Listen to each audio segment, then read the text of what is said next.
மரியாதைக்குரிய நடுவர் அவர்களுக்கும் இங்கு கூடியிருக்கும் அவையோர் அனைவருக்கும் என் மதிய வணக்கம். பெண்களின் பார்வையில் ஆண்கள் ஹீரோவா ஜீரோவா?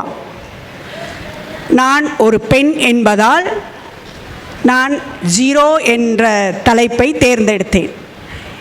இந்த நிலையில் எல்லா ஆண்களும் ஹீரோவும் இல்லை, எல்லா ஆண்களும் ஜீரோவும் இல்லை. நடுவர் முகத்தை சற்று உற்று நோக்குங்கள். காலையிலிருந்து ஹீரோவா நம்ம ஜீரோவா, ஹீரோவா நம்ம ஜீரோவா அப்படின்னு சிந்திச்சே டயர்டாகி உட்காந்துருக்கிறார். சாப்பிட கூப்பிட்டா எனக்கு பசியே இல்லைங்கிறார். அந்த இடத்துல அவருக்கு நான் ஹீரோன்னு சொல்கிறதா இல்லை ஜீரோன்னு சொல்கிறதான்னு தெரியாத சந்தேகத்திலே இருந்தார். ரொம்ப டயர்டாயிட்டார் இல்லைங்களா ஐயா? சகோதரி கோமதி அவர்கள் சொன்னாங்க, தனக்கு என்ன வேண்டும் என்பதை மறந்து ஆண்கள் உழைத்து கொண்டே இருக்கிறார்கள், தன்னையே மறந்து கிடந்து கொண்டே இருக்கிறார்கள். அம்மா, நான் காலையில் இந்த மண்டபத்துக்கு வரும்போது எத்தனை ஆண்கள் தன்னையே மறந்து கிடந்துகிறார்கள், அதை நீங்கள் கவனித்தீர்களா?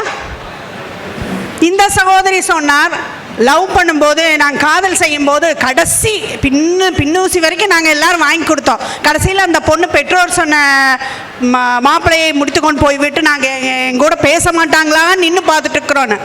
பேச மாட்டாங்களான்னு நின்று, அதுக்கு நடுவரே பதில் சொல்லிட்டா, பேச மாட்டாங்களான்னு நின்று பார்க்குற இடத்துல நீ ஜீரோவா தானையா நிற்கிற? ஹீரோவா இருந்தா நீ என்னையா பண்ணியிருக்கணும்? உன்னை விட்டு போயிருப்பாளாயா? 90 போட்டுடுறான், 100ல் போகிறான், 108 ஃபாலோ பண்ணுது. கடைசியில் மியாட் ஆஸ்பத்திரியில் கை போய் காலு போய் 10 கிடக்கிறான்.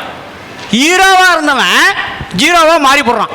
அந்த இடத்துல திருமணம் ஆகியிருந்தால் மனைவி எல்லா பணிவிடையும் செய்வா, திருமணம் ஆகாமல் இருந்தால் தாய் செய்வா. ஹீரோவாக இருக்கிறவன் தானாகவே ஜீரோ ஆகி போடுறான்ல. சொல்லுமா. ஜீரோ என்பது ஒரு எண், மதிப்பு தருவது அது இல்லை. ஜீரோ என்பது ஒரு எண், மதிப்பு தருவது அது இல்லை. மதிப்பு தருவது அதற்கு முன்னால் நிற்கும் ஒன்று. வாழ்க்கையிலும் அதேதான். உயர்வு கொடுப்பது உன் உழைப்பு, மதிப்பு கொடுப்பது உன் நடத்தை. அதை இழந்து விட்டால் நீ ஜீரோ. அந்த ஒன்றுதான் ஜீரோவுக்கு முன்னால் நிற்கும் ஒன்றுதான் பெண். பெண் தான் அந்த ஒன்று.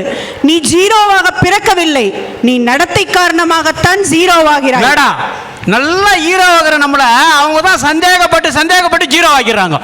நான் பாரு சும்மா ஒரு செல்ஃபி எடுத்தேன் பாரு, திடீர்னு ஒரு நீட்டு முடி ஜோபியில் மாட்டிக்கிச்சு. வீட்டுக்கு போன உடனே 500 ரூபாய்க்குது 1000 ரூபாய்க்குது அதெல்லாம் பார்க்கல, தடவி பார்த்துட்டு முடியை பார்த்துட்டேன். இன்னைக்கு நீட்டு முடிக்காரி மாட்டிக்கினாலா. மறுநாள் என்ன பண்ணேன், எதுனா முடிக்குதான் பார்த்தா பாதி முடிஞ்சு பூச்சி இஷ்டம் பாரு, பாதி வந்துட்டுக்குது, பாதியில் அதில் இருந்துக்குது. இன்னைக்கு சரி துண்டு முடிக்காரி மாட்டிக்கலான்னு. இப்படி ஹீரோவாக இருக்கிறவங்களை ஜீரோவாக்குறது அவங்க தான். ஹீரோவாக இருப்பது கடினம் இல்லை, ஜீரோவாக ஆகாமல் இருப்பதே கடினம். ஐயா, ஜீரோ என்பது வெறும் வெற்று வட்டம் அல்ல. அது தனியாக இருந்தால் மதிப்பற்றது. ஆனால் ஒற்றை இலக்கத்திற்கு பின்னால் நின்றால் அதன் மதிப்பு பன்மடங்கு உயர்ந்து நிற்கும். மாயசக்தி, அந்த ஒற்றை இலக்க மாயசக்தி தான் உனக்கு முன்னால் நிற்கும் பெண். பெருக்களில் அனைத்தையும் சேர்த்து அளிக்கும் வல்லமை கொண்டது. உன்னிடம் இருக்கும் தீயவைகளை அழித்து உன்னை வல்லமை கொண்டவனாக்கும் சக்தியே, மாயசக்தியே அந்த பெண். வெற்று வற்றமாய் தோன்றினாலும் விண்ணை முட்டும் கணிதத்தின் வேர். தனித்து நின்றால் ஒன்றுமில்லை, தள்ளி நின்றால் அண்டம் முழுதும். இல்லாமை என்பது உருவம், எல்லாம் தொடங்கும் இடம். 10, 100, 1000 என பயன் கூட்டும் மந்திரக்கோடு. இலக்கங்கள் 1000 இருந்தாலும் இல்லாவிடில் அத்தனையும் பூஜ்ஜியமாம். முடிவற்ற எல்லையின் தொடக்கம், முடிவில்லா அடையாளம் நீ என்று ஒரு பெண்.